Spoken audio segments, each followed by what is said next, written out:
Himpunan Tangkap Azam Baki berakhir aman. Polis teliti kandungan ucapan, Himpunan Aman Tangkap Azam Baki yang berlangsung di ibu kota hari ini berakhir secara aman dan terkawal. Namun polis akan meneliti keseluruhan ucapan serta kandungan perhimpunan bagi memastikan tiada unsur menyentuh sensitiviti 3R. Ketua Polis Kuala Lumpur, Datuk Fadil Marsus, berkata penelitian dibuat menerusi risikan dan semakan menyeluruh dari awal hingga tamat himpunan. Menurutnya, perhimpunan yang bermula sekitar jam 4 petang dari Sogo, Kuala Lumpur dan berakhir di Dataran Merdeka sekitar jam 6 petang itu berjalan lancar tanpa sebarang insiden.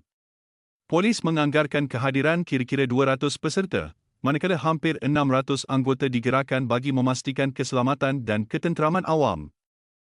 Himpunan dianjurkan Sekretariat Tangkap Azam Baki bagi menyuarakan tuntutan berkaitan isu rasuah dan kebertanggungjawabaan institusi penguatkuasaan. Beberapa ahli parlimen turut hadir, antaranya Rafizi Ramli dan Nik Nazmi Nik Ahmad, dengan peserta membawa spanduk serta mendengar ucapan sebelum perhimpunan ditamatkan secara aman.